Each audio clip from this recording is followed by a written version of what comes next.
Good evening.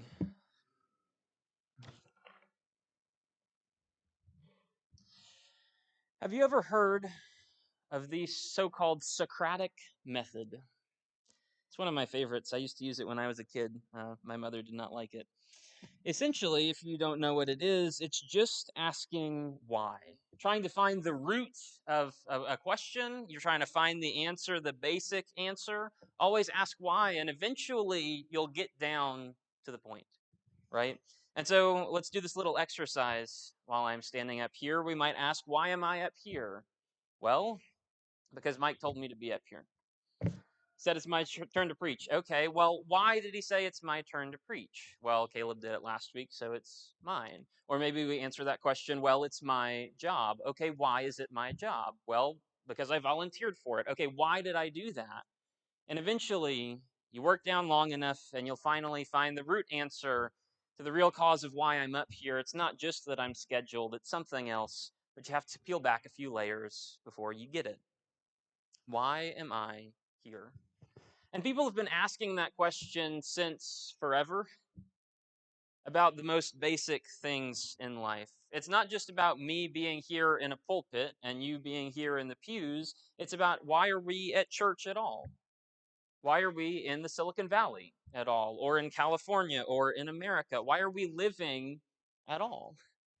And you go back a few layers and you start asking why, and you have to peel back these complicated ideas to find the root question. What's the meaning of life? What's the purpose? Why am I here? What does it mean to be human? And really, what goes into that? Why am I alive? What am I supposed to do? What's my purpose in life? Have you ever asked that question before?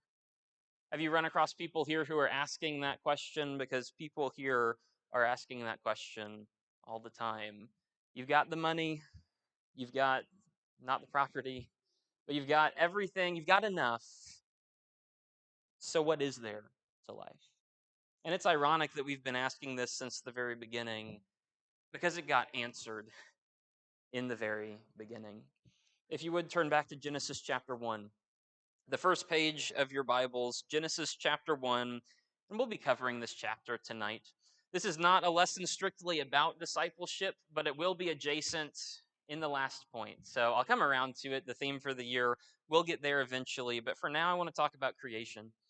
I want to talk about the God who created us, because we were created and we do have a purpose, and God instilled that purpose in us from our very beginning.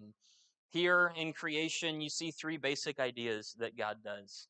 Firstly, he forms creation. He forms the world and the environments. Secondly, he fills it with everything that's good and all of the things that we see around us. And thirdly, he finishes it with a little special something called humanity. And it's in that we find our goal. And that's going to happen at the end of chapter 1. If you would, read with me Genesis chapter 1. I'm going to read through this whole chapter, and I cannot do it justice because I cannot speak like God speaks, but hopefully you can envision it in your mind and call to mind the excellent picture it brings. Genesis 1, in verse 1. In the beginning, God created the heavens and the earth. And the earth was a formless and desolate emptiness, and darkness was over the surface of the deep, and the Spirit of God was hovering over the surface of the waters. Then God said, "Let there be light." And there was light. God saw that the light was good, and God separated the light from the darkness. God called the light day, and the darkness he called night, and there was evening and there was morning, day one. Then God said, "Let there be an expanse in the midst of the waters, and let it separate the waters from the waters." And so God made the expanse, and separated the waters that were below the expanse from the waters that were above the expanse. And it was so. God called the expanse heaven, and there was evening and there was morning, a second day. And then God said, "Let the waters below the heavens be gathered into one place, and let the dry land appear." And it was so. And God called the dry land earth, and the gatherings of the waters he called seas, and God saw that it was good. And then God said, "Let the earth sprout vegetation, plants yielding seed, fruit trees on the earth bearing fruit according to their kind with seed in them." And it was so. The earth produced vegetation, plants yielding seed according to their kind, and the trees bearing fruit with seed in them according to their kinds. And God saw that it was good.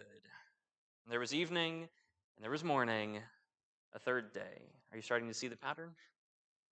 He's going to continue it in days 4, 5, and 6. Verse 14, then God said, let there be lights in the expanse of the heavens to separate the day from the night. And they shall serve as signs and for seasons and for days and years. And they will serve as lights in the expanse of the heavens to give light on the earth. And it was so. God made the two great lights, the greater light to govern the day and the lesser light to govern the night. And the stars also. God placed them in the expanse of the heavens to give light on the earth and to govern the day and the night, to separate the light from the darkness. And God saw that it was good. And there was evening and there was morning, a fourth day. Then God said, let the waters teem with swarms of living creatures, and let birds fly above the earth in the open expanse of the heavens.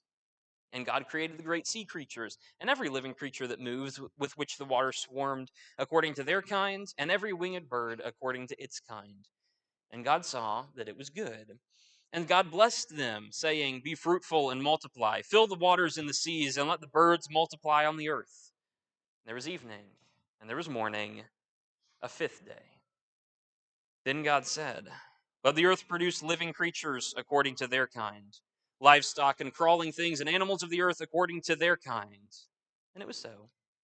God made the animals of the earth according to their kind, and the livestock according to their kind, and everything that crawls on the earth according to its kind. And God saw that it was good. And then God said, let us make man in our image, according to our likeness, and let them rule over the fish of the sea, and over the birds of the sky, and over the livestock, and over all the earth, and over every crawling thing that crawls on the earth. So God created man in his own image. In the image of God, he created him. Male and female, he created them. And God blessed them. And God said to them, be fruitful and multiply, fill the earth and subdue it. Rule over the fish of the sea, and over the birds of the sky, and over every living thing that moves on the earth. And God said, behold, I have given you every plant yielding seed that is on the surface of all the earth, and every tree which has fruit yielding seed. It shall be food for you, and every animal of the earth, and every bird of the sky, and everything that moves on the earth which has life. I have given every green plant for food. And it was so. And God saw all that he had made, and behold, it was very good. And there was evening, and there was morning, the sixth day. So the heavens and the earth were completed, and all their heavenly lights. And on that seventh day, God rests.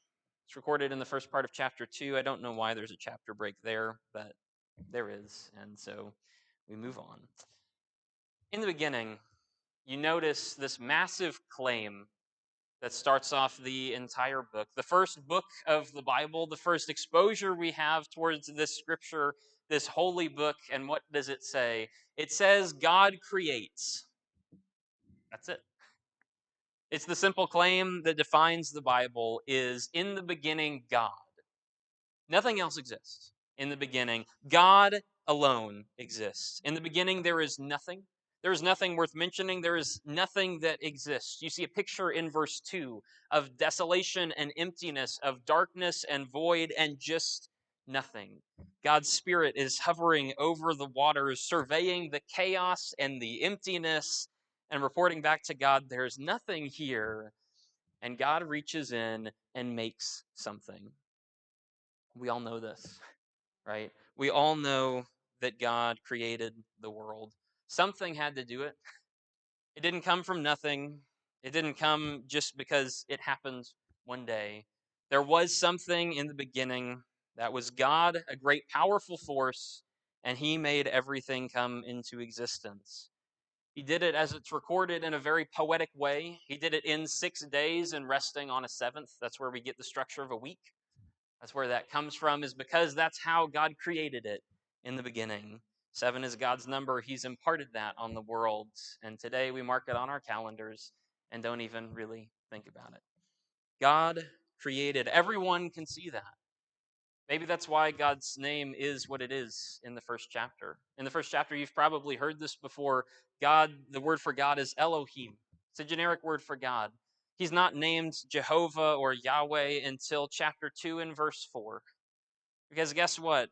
The Jews are going to the Israelites are going to take that specific account and read a lot of things into it. And Moses is going to make application of that for them, and that's for them.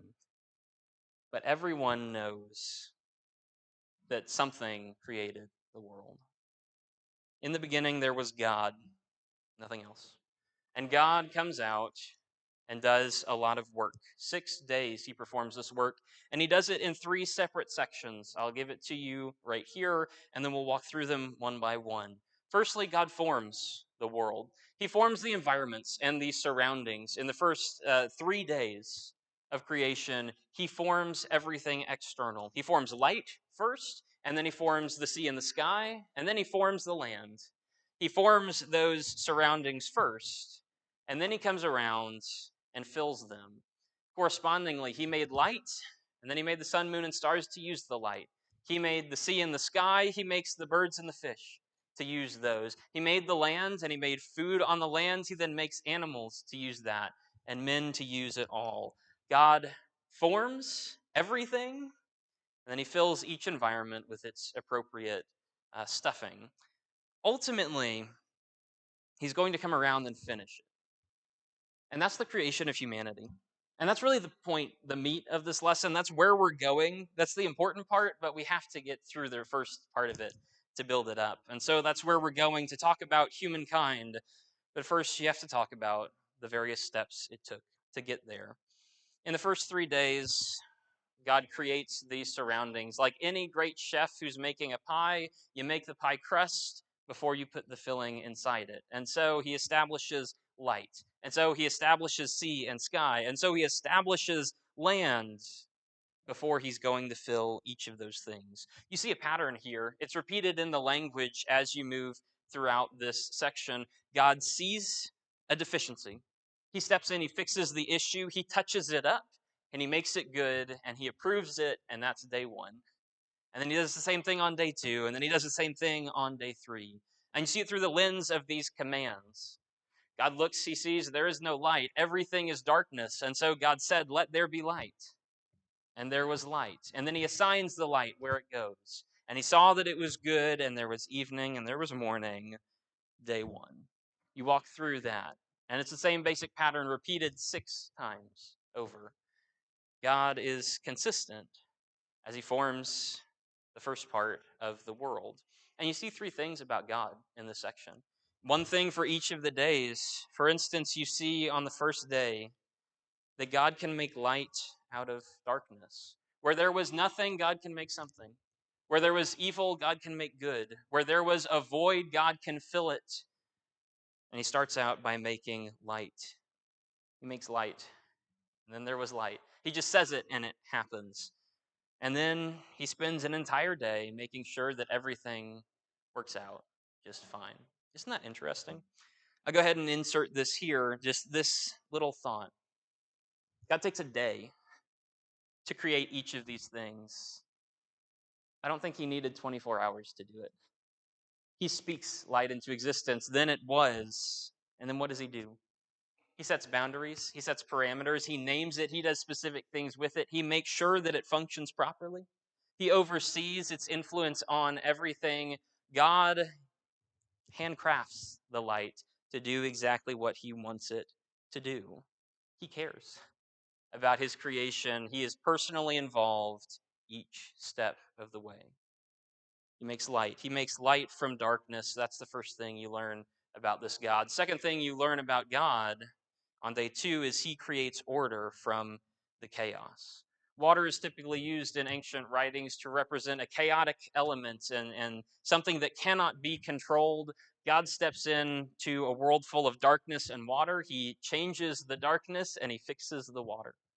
Day 2, sea and sky, there are waters above and below. They're intermingling. Nothing can contain them until God says, I'm going to take these waters and put them here, and I'll take other waters and put them here, and you're going to stay in your respective places because he has the authority to do it.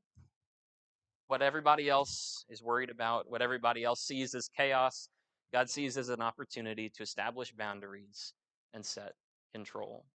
He created everything. He's in charge of everything. He can give the commands that no one else can. And even though it's chaos, God can reach down and make order out of it. Third thing you see out of God, the third day of creation, he restricts the waters even more, doesn't he? And he brings out the land, and then he populates the land with life. We all know that life cannot come from non life. That's a pretty common scientific point that's made. Life doesn't come out of nothing, life has to come from something or someone. God takes nothing and he makes life. God starts the first process, and now there's grass, and now there's flowers and trees, not life like humans yet. That's coming in the future. God takes nothing and makes something out of it because he is the source, he is the originator of everything. He can bring life from nothing, he can bring life from death, and he can sustain life just as long as he wants to, even until eternity. He is eternal, he's never changing, he will never run out of life, and therefore, as long as he's there, we don't have to run out of it either. He is capable of bringing life from death. That's what you learn about God. God created. What does that mean? It means these things. This is your first glimpse of who God is. God takes a day on each one of these to make sure that everything fits specifications, to make sure that all of the environments are just right to foster the human life that he's bringing. To foster plant and animal life, he made sure that the earth was just the right distance away from the light, from the sun that will ultimately be made. He places everything in perfect harmony, taking time to be thorough. But now we're left with a problem. And now we're left with an issue because God has a perfect world and is not serving a purpose. Everything God makes has a purpose, doesn't it? Everything God forms, there's a reason for his doing it. He's not just doing it for fun, he's doing it for a reason. And so for the next 3 days, God takes that crust that he's made and he puts some filling in it. He takes the surrounding areas that he's created and he decides to put something worthwhile in it. The light that he made, let's put in the sun, moon, and stars, and let's assign objects to actually use that light. And so he puts the great lights in the sky. The sun he establishes as the greater light to rule the day. And guess what? It provides us warmth and heat at the perfect distance from the earth to not burn us nor let us freeze. Funny how that happens. Did you know how much care God put into that? You know how many calculations God did for that to create everything just right so that we would have the perfect amount of everything? He creates the sun, he creates the moon that affects our tides and does a pretty good job of keeping the cycle of things going. And he creates the stars. I don't really know what they do, but they make cool pictures when you look up in the sky, and that's enough for me. God makes sun, moon, and stars the lights of the sky. God looks at the sea.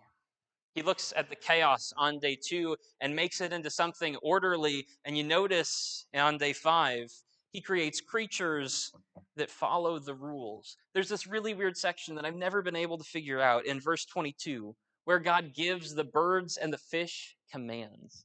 And that's odd. And I figured it out this afternoon. I didn't have it this morning, but I think I figured it out this afternoon. God's creating order from chaos on day 2. He's ordering the seas to go exactly where they're supposed to go, and then he creates creatures and he gives them orders for them to fulfill, to obey his rules. He gives them laws, he gives them a set of commands, and he tells them to obey.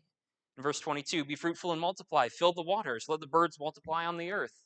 Guess what? They do it. He creates creatures who inhabit his land, who obey his rules, just as he set them. And thirdly, on day 6, God assigns animals and provides for them. Those plants that he made on day 3 were not just for him to make plants, they're for him to establish an ecosystem so that animals can live using them. God creates creatures to inherit his provision. God provides and then creates animals to enjoy those blessings. And again, a day taken for each of these to establish everything just so, to make sure that it's good, to make sure that it works in perfect harmony with everything else. He sets the stars in motion. He makes bizarre creatures just because he can, and they all work and fit together. He wants creation to enjoy those things that he's provided for them. So he makes something good, and he provides creatures to fill it. But that's not enough, right? This Bible has the first 25 verses on one page, and that's it. What happens if it cuts off there? What do we have? Nothing. We have a perfect world and a perfect universe that's meant to service animals who can't think and who aren't really that conscious and who aren't really to our level. It's not enough to finish with just those things. No, God goes on and does something else, something that's greater than the rest, something that's more impressive than the rest. And he kind of takes the cycle and he kind of modifies it just a little bit. You see, on day one, for example, God sees a deficiency. There is no light. He says, "Let there be light," and then there is light. And he deals with the light, calls it good, and that's an evening and a morning, day one. You see, when he deals with the expanse, "Let there be an expanse" in verse 6. And God made the expanse, and he separates the waters, and he saw that it was good, and there was evening and there was morning, the second day. And then God dealt with in the same way with the land and with the plants. And he deals with the same way in everything through this chapter until you get to verse 26. Because this is one last creation. This is God's last and the pinnacle of creation. This is the special one. And so he deals with it in a very special way. Firstly, might I note, that this is the only one that God consults on. Every other creation is done by God, and we learn in other places it's done through Jesus. I'm sure it's done through the Spirit. He's examining everything. All these three are working together as one, but this is the instance in which God takes a second and takes counsel and stock of the situation. God says, "Let there be light," and there was light. That's just God doing it. But verse 26 is God says, "Let us make man in our image." And he takes counsel on that. And he runs them through the rules. Verse 26, how about we let him rule over the fish and over the birds and over the animals and the crawling things? How about we do this? God then goes in verse 27 and he speaks it all into existence just like he's done every other time. But this is the one where God takes a counsel before he starts on the project. Him, God the Father, and Jesus and the Holy Spirit, they all need to be working perfectly to make these humans into existence. Secondly, this is the one that God personalizes. Again, he's been involved personally in every step of the process, but this is the one where his name is on the line. Let us make man in our image according to our likeness. This is about him. This is not just about creation. This is not just about making something cool. This is about God. It's about his reputation. It's about who he is. It's not let the light exist and let the waters be separated. It is let us do this thing. Personal for God. And this is the one in which God rests. God couldn't rest when the animals were in charge of the world. God couldn't rest when the plants were in charge of the world. God rests when humans are in charge of the world, after he makes us and he gives us responsibility. It's only after humans are made that God can go rest. It's only after humans are made that God's work is done. He's made us the most important. And so ultimately, he just makes mankind. And it's quick and it's simple. In verse 27, again, he just speaks them into existence. He talks about them in verse 26, and then he just creates them in verse 27. And it's really easy, and it's really quick, and then they're there, and we're here to stay. And we're here however many years later. I don't know when the beginning of time was, but we're here however many years later, still going, just as God set us to be. Mankind is created, and that's it. And then we wonder, what's the point of all of that? God made the light. Why? So that there wouldn't just be darkness. Okay, there was a purpose behind that. What's the purpose of being human? God made the birds and the fish. Why? To fill the earth, the sky and sea that he made. Okay, there was a point to that. What's the point of being human? Are we just another animal? No. Then God, we've just made animals. Why did he make us different? Why are we special? Why are we set apart? Why are we here and the animals are not? What makes humans special. What's the point? What's the purpose? You know what God gives? God doesn't give one purpose. I think he gives three purposes in these verses. Go down to verse 29. Let me tell you the first reason that God created us. God created a wonderful environment, and he created wonderful things to fill it, and he created us over it all. Why? To enjoy God's blessings. In verse 29, guess what he gives us? He gives us every plant yielding seed that's on the surface of all the earth, every tree which has the fruit yielding seed. It shall be food for you. And guess what? Then the animals can have at it in verse 30. But that command wasn't given to animals before. Then the animals and the birds and the fish, they can have the stuff after you. God gave humans to the earth. God created mankind to enjoy his blessings. He gave us first choice on everything he created. He put us in charge so that we can enjoy the things that he made. God made some things just for us.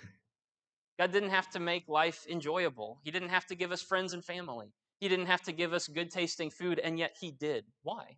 He created us to enjoy his blessings. That's one of our purposes as humans, to enjoy the blessings of God, but it's not just enjoy it. He also calls us to steward his blessings. Look at verse 28. He calls us to enjoy it in verse 29, sure, but before that, in verse 28, God has given us commands. Be fruitful and multiply, fill the earth and subdue it, rule over the fish and the birds and every living thing that moves on the earth. You're called to enjoy it, but you're called to be responsible over it. You remember Ecclesiastes? You remember the message of that book?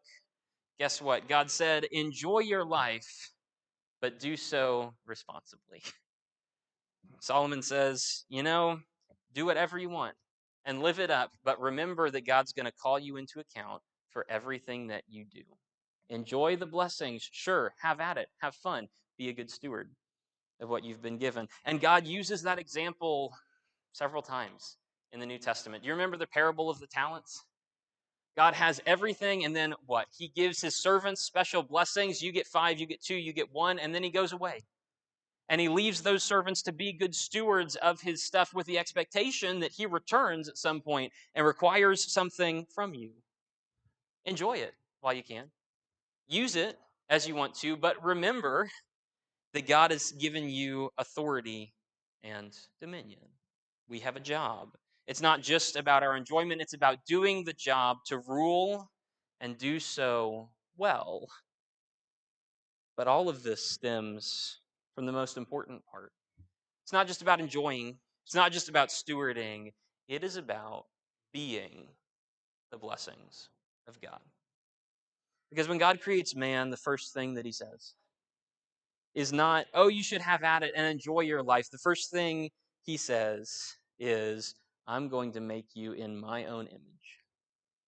That's going to be your job. And as part of that, you can have some authority over the earth. And as part of that, you can enjoy your time on the earth. That comes from that. But it all stems from this idea that you are meant to be the blessings of God. Because as God says in verse 26, and it's emphasized in verse 27, let us make mankind in our image, according to our likeness. Verse 27, so God created man in his own image. In the image of God, he created him. Why do you think it emphasizes it twice over? It's right there. Why? Because that's the key point. God wants us to be images of him. And we all know that. But what does that mean? God gave us humans. He created humans so that we would be pictures of him. And man or woman, he clarifies that in verse 27. Male and female, he created them. Firstly, there are only two options. There will only ever be two options. Don't let anyone go outside of what God has created. But man or woman, male or female, guess what? You can be the image of God. You are allowed to be the image of God. Have you ever thought about why God doesn't want idols made? I think there are two reasons. And we really only talk about one reason. God doesn't want idols made because it demeans him, right? It drags him down to our level and it makes him less than he is. An idol is just a carved stick. If you say that's God, then what have you reduced God to? You've made him unimportant. You've called him insignificant, and you've made him much less than he is. You cannot make something that represents God. You can't make something as big as him. You can't make something as strong as him. Don't even try. It demeans God. It brings him down. But you know what idols also do? It brings us down, and it makes us less than what we're supposed to be. An idol is when humans say, that's the image of God, and I'm going to bow down to that, and I'm going to pattern myself after that. But God called us to something that's infinitely higher than that, which is he showed himself to us and then calls us to be like him. God is in the process of taking men and women, mankind in general, and glorifying them and bringing them to his level, not bringing himself down to our level. He came down once. For what reason? Jesus came down for why? What purpose? To bring men back up, to take us to be like God, to take us to be with God forever. We're the image of God. We don't need a rock statue to look like it. We are the image of God. We are supposed to live like it.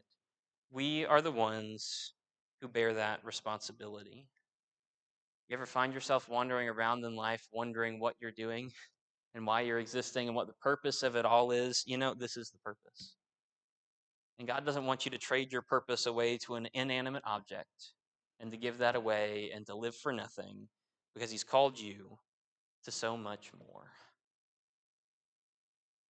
When you think about mankind, when you think about why we exist to be like God. But how many people have forgotten?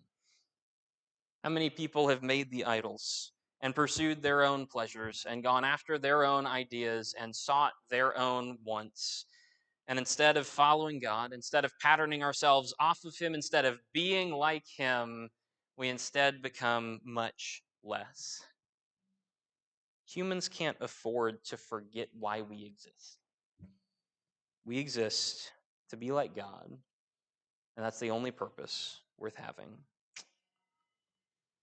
Purpose can't be found in the things of this world. You're not going to find it in Silicon Valley. We'll make another iPhone. Guess what? It's not that important. It's not that cool. It's not that good. Purpose is only found in being like God. What does that look like?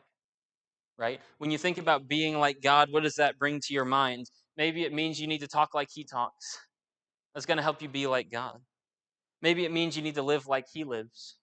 That's going to help you be like God. Maybe you need to focus on the same goals he focuses on, loving God and loving neighbor as yourself. You're not going to be as impressive as God. You're not going to be as strong. You're not going to be as big or as capable, but God's not calling you to those things. He's calling you to focus on him. He's calling you to live by his ideals. He's calling you to be like him. And what do we call that but discipleship? Jesus says, the disciple will never surpass the master. But disciples, when he is fully trained, he will be like his master. It's the image of the master. The disciples are little pictures, are little copies of the master who taught them everything they know. What God calls for in the beginning, what Jesus called for on the Sea of Galilee, and what Jesus calls for even today, they're all the same thing. That the all-powerful, and all authoritative and holy God who created the world, who created this world and every other. The entire universe belongs to him. He enables you to be like him. He wants you to be like him. He has given every resource. He has given himself so that you can be like him. Won't you? That's the purpose you can have if you want it. That's what it means to be human. That's why we're here. And that's why God calls you to follow and expects that you will. Can we help you in that? To look towards Jesus, to look to him for salvation? if we can, if there's anything we can do, I'll be standing right here as we all stand and sing the song.